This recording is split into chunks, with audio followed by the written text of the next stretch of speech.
and I hope you're doing well. And I'm really so excited. Again, today we are having a returning, very special VIP guest, a very, very talented lady who makes sure that fur babies and also their mommies look their best, they're fabulous. And, like they have very beautiful accessories and pieces. So a lot of you know Susan McGuire. She's very well known in our field. I would say legendary, even if you're very humble, we say, Basi, it's just me. And I'm also very grateful because you came to Pop Fashion Week last year. You were in our first one, and then you also were one of our honorable designers this year as well. So, 2 times from 3, that's amazing. And I'm excited about our topic today when we are going to be talking about Easter, about Passover, and all the beautiful pieces. So how are you doing, my friend? How are you doing, Susan? Hi, Vasi. Thank you so much for having me again. It's always fun to talk with you. And this is my favorite time of year and my favorite topic because it's the time that we get to go crazy and wear beautiful things on our heads. And so I'm so excited to talk about all the different things that are happening or have happened. Yes, me too. Honestly, me too. And I was definitely excited because not every day we can talk about these things. I think that depending of where you live around the world and which state you live, sometimes we forget that we can look beautiful using this type of accessories. And some people may say it's too much, but I don't think so. I don't think it's too much. I think it's amazing. So you have the floor, tell us more about your creativity, your insights, and what you suggest, because I want of the many things I respect and I love you, it's that you always educate us. And I think that, being open-minded and really learning new things is very important. Thank you. Thank you. And, I think the fun thing about hats, and people have different viewpoints, and I think the evolution of how we talk about them has changed over, a very long time period. So if we think about fascinators, everybody talks about fascinators, and people are calling everything a fascinator, but not everything actually is a fascinator. So if you want somebody to create, so if you go to a milliner and you say to them, well, I want a hat, they're going to say, okay, well, let's talk headpiece. And what do you really want? So learning the language of hats is really important to be able to tell somebody what you're looking for. So I think that not everything's a fascinator, and it really is. The term is something different now since the 1960s, but actually fascinator is an extremely old term, and it actually came up first, actually Marie Antoinette, and in certain time periods, she would actually wear ostrich feathers. And so that was sort of the start of what would be considered fascinators, but then it evolved in different time periods. And in the 18th century, it was actually wearing a scarf around your head. And the scarf would actually cover your head, but actually just have your face peek out.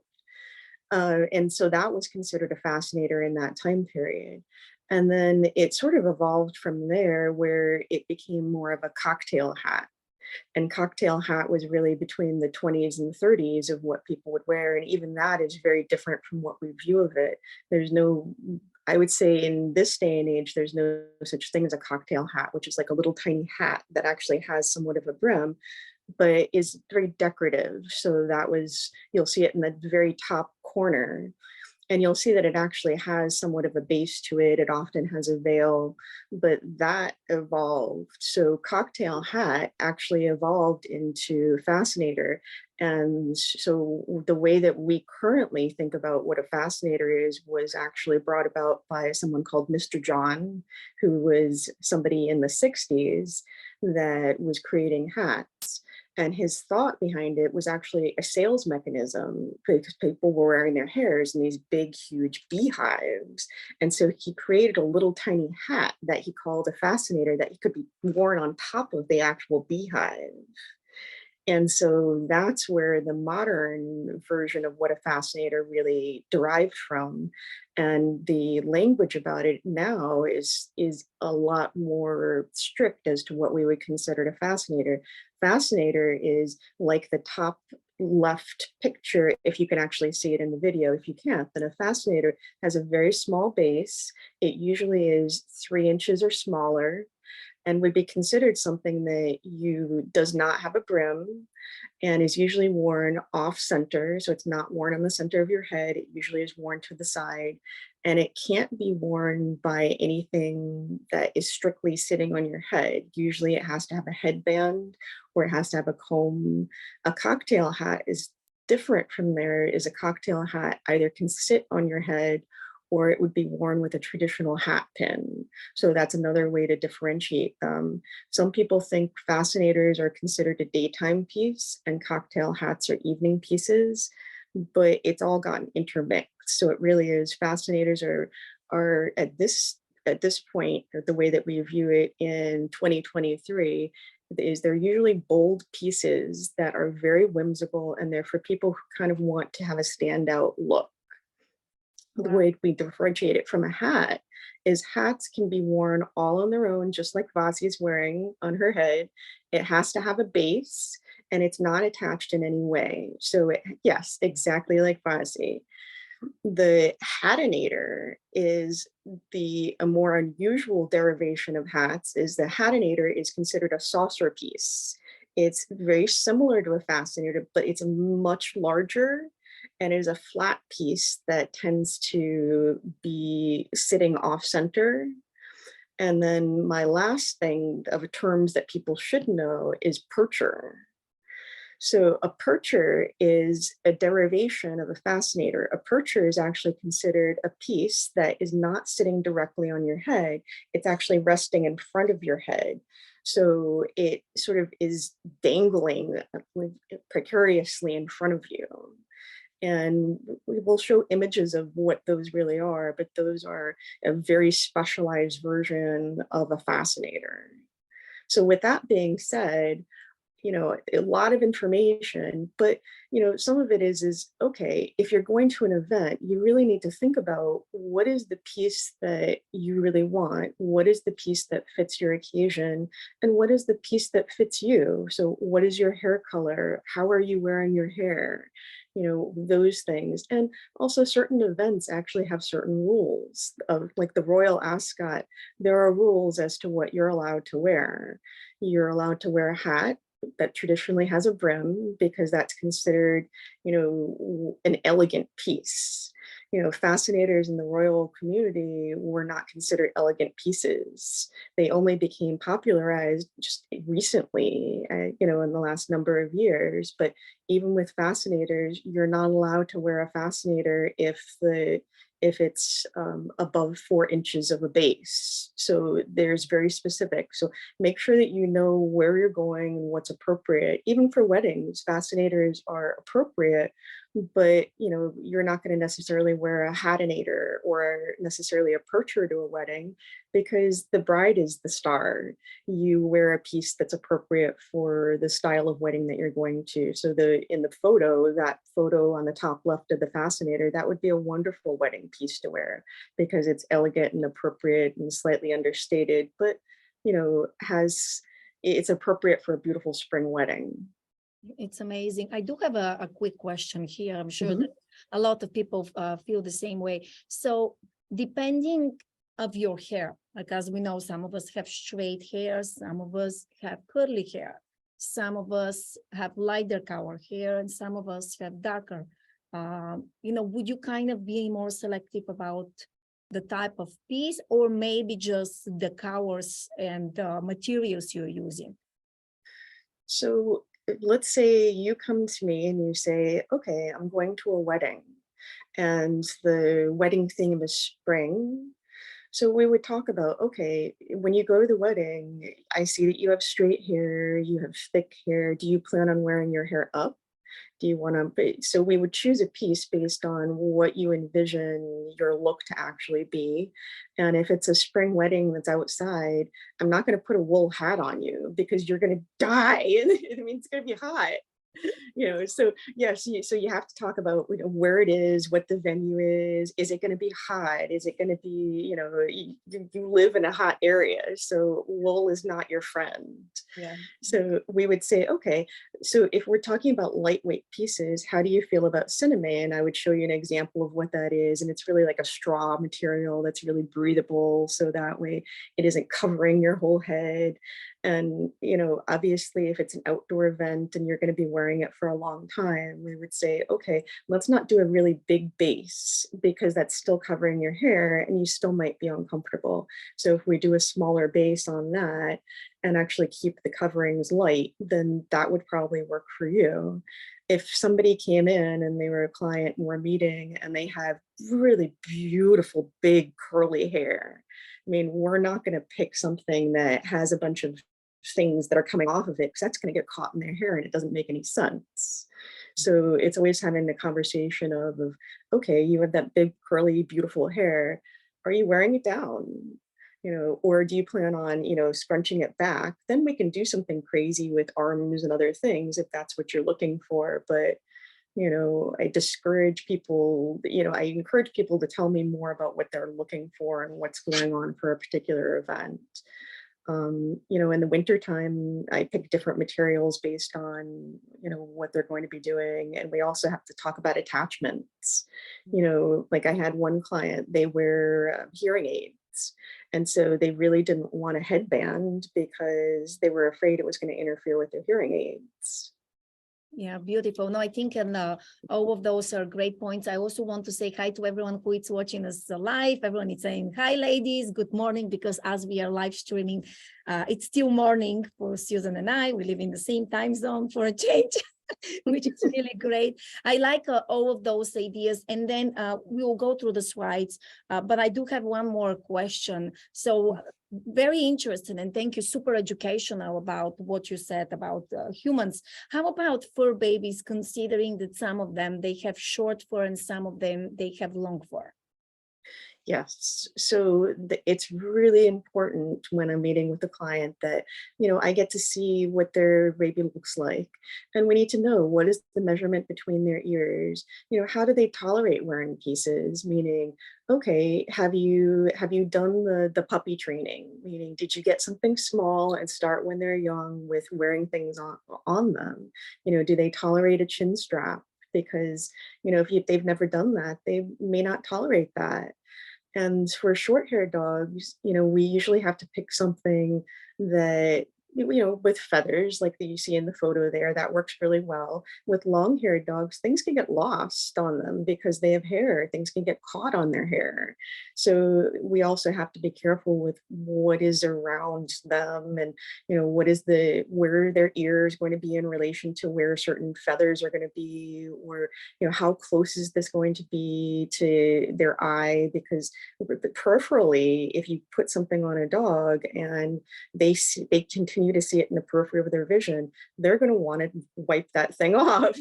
Absolutely. So they're not going to tolerate that. So you really have to have the discussion of, how long is this going to be worn? How hot is it going to be on that particular day? Do you have a backup plan? Meaning, okay, you want to wear, like you see in the photo, you want to wear a big giant piece, that's fine. But how long is it going to be worn? And maybe let's do a baby version of something that after photos are taken, you put the baby version on. So that way, it's more comfortable and they're not going to be hot and they're not going to, they can take a nap in it. So, yeah. I like it. No, thank you so much for, really great point and really very educational, because, there are people like me, we just adopted a fur baby. Well, the first thing I did, I put a bow tie. He can tolerate that one. But my daughter tried to put sunglasses on him, like very gently, like the kid sunglasses, nothing. And he actually was okay for the first few seconds, and then after was like shaking his head. And I told her, I said, "Mommy, those are not sunglasses for dog. It's okay. Not every doggy would tolerate this." So you're absolutely right. Like how much your fur baby can tolerate, and just start small pieces. Right, and know their age as well. Puppies have a lot of energy. Mhm. So, okay, start with puppy training and say, okay, I'd like to do sunglasses and I'd like to do a bow. So, put them on for 5 minutes and give them lots of treat and lots of praise and say, great, great. Get them used to that, and then extend the time period that you do things. And if they're treat driven, very lucky, keep the treats handy and just keep working on it. And, if as long as you do it early and continue to really reinforce the habits and the behaviors and make it fun for them, because that is also part of the point of doing all of this. They should be having fun. It shouldn't be torture for the dog. So, if your dog can't wear a fascinator, that's totally okay. Go with that. If you want to put a bow on instead because they love bows and you love bows, there's lots of fun things to do with that. So never force them to do anything they don't want to do. Yeah. Beautiful, beautiful. Yeah. You said it so nicely. I know that for pet parents, that's very valuable information. Okay, so tell us more about this piece, please. So Educate. Easter is by far my favorite because you can just do the most out there, crazy, wonderful, fun things. So this was a piece that I created for the beautiful Summer Strand and her puppy. So it's a Fabergé egg. And this was for the Easter parade, and she has matching cuffs. And this was a piece that took a lot of time to create. Yes, on effort. But I do want to tell people that, okay, you see the piece and you see that it's a big piece on pup.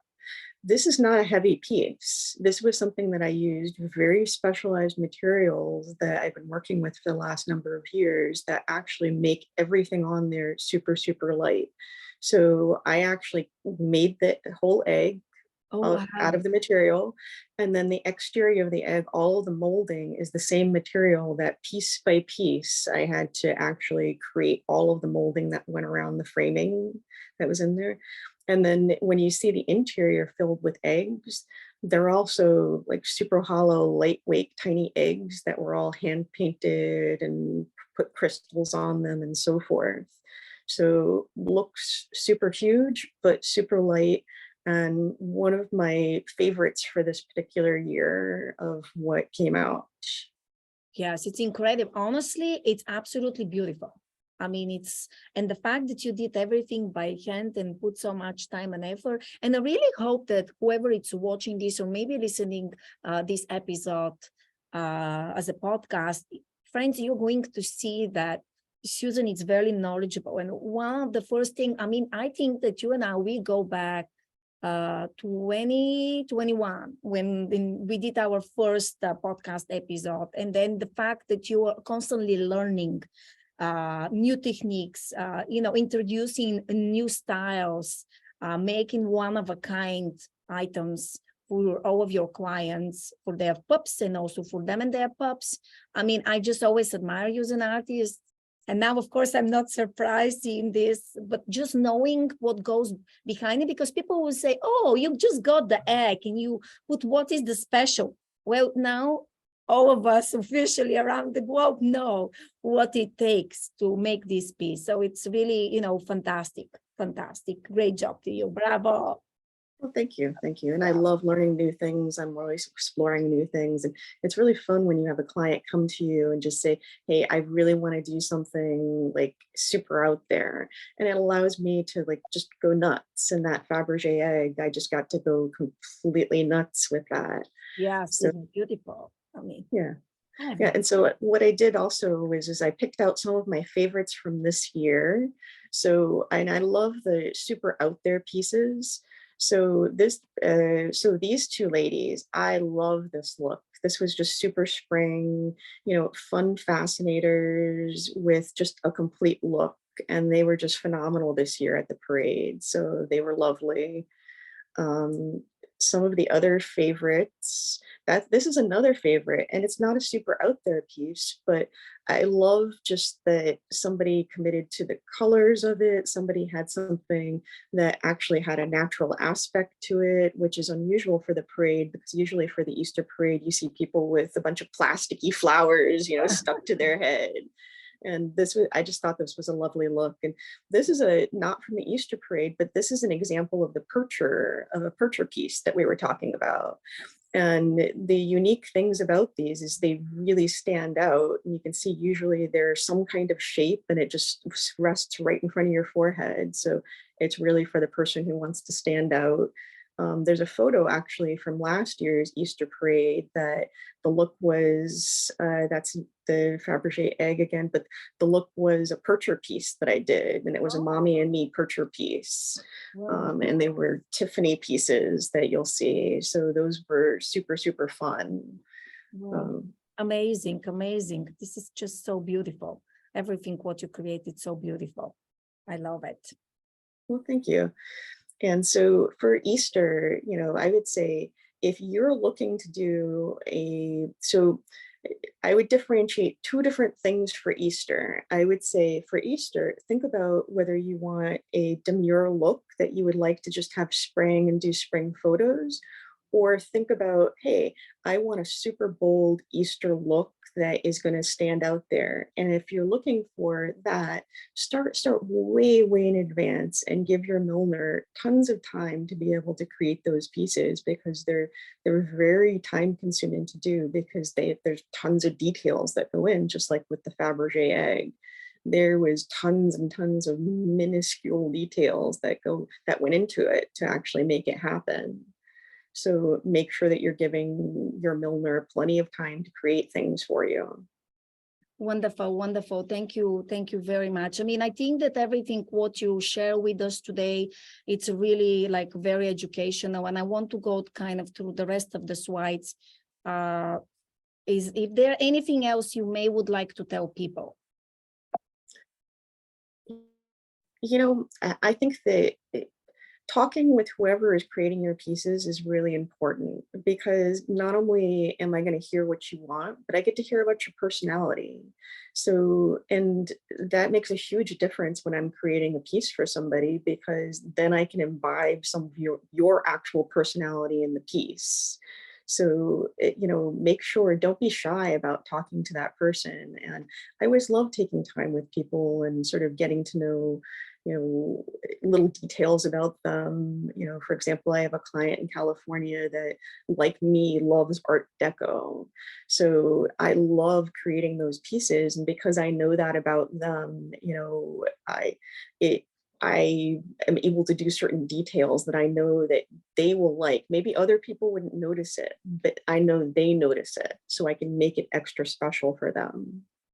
Beautiful, beautiful. And also, can you tell people where they can find you, and also tell them about the Facebook group? Because a lot of people, they may look at your beautiful work and they may say, well, I don't know if that's something for me. I don't know, okay, where can I find you? You are really good on social media and etc. But just tell people where they can find you and, how they can start the conversation with you. Yeah, so you can find me on Facebook, Maison de Woof and MdW Design. You can follow me on Instagram on Maison de Woof.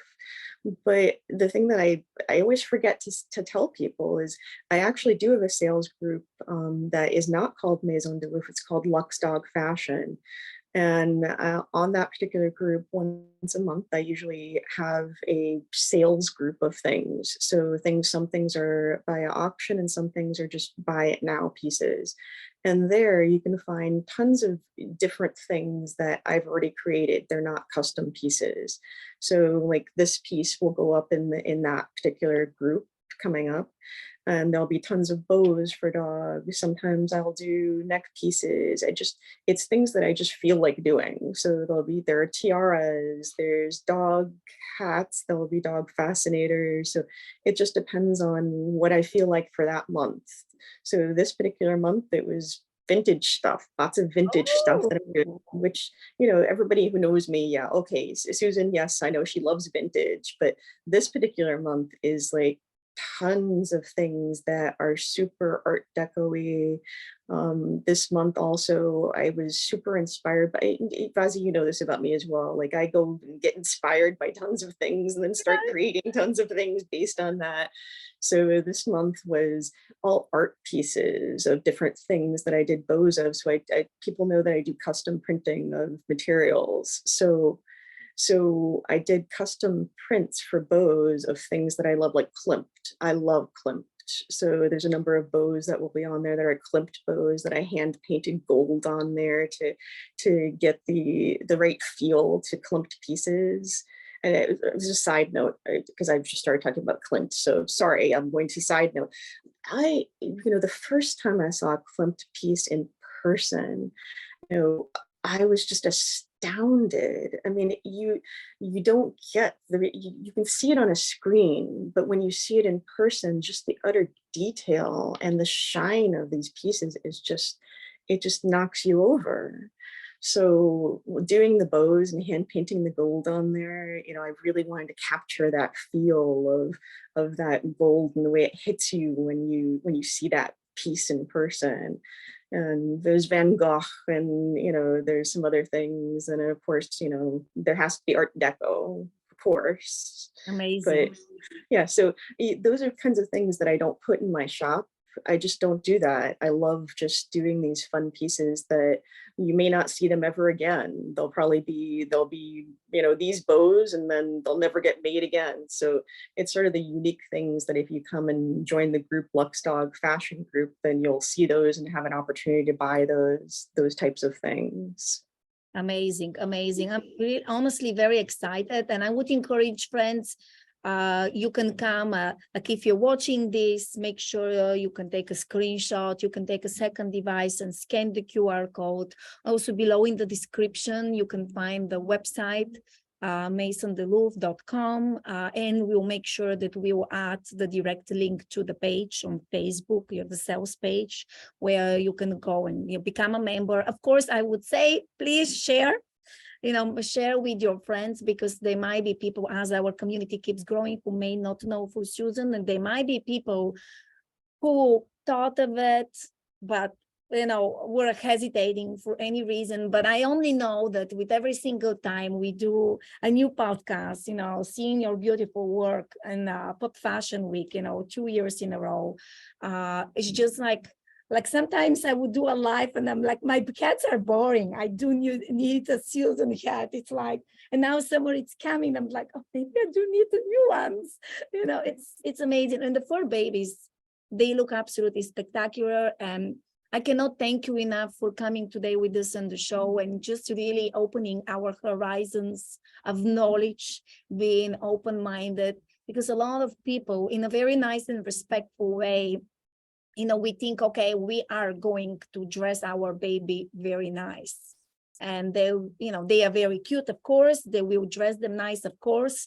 But adding accessories also can complete the piece and complete the look of your fur baby. And hopefully mommy and me, especially as Mother's Day, it's approaching, as a photographer, I always like those pictures of mommy and me, and it's really great. And you also mentioned then the mermaid parade is coming, and then, the other events coming up. So, but they shouldn't be a reason why you should look fashionable, right, Susan?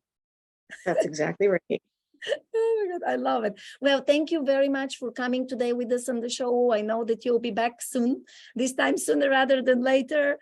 And thank you again. It's just very inspirational. Now I'm definitely going to look at my closet to say, okay, I need to contact you to look cute.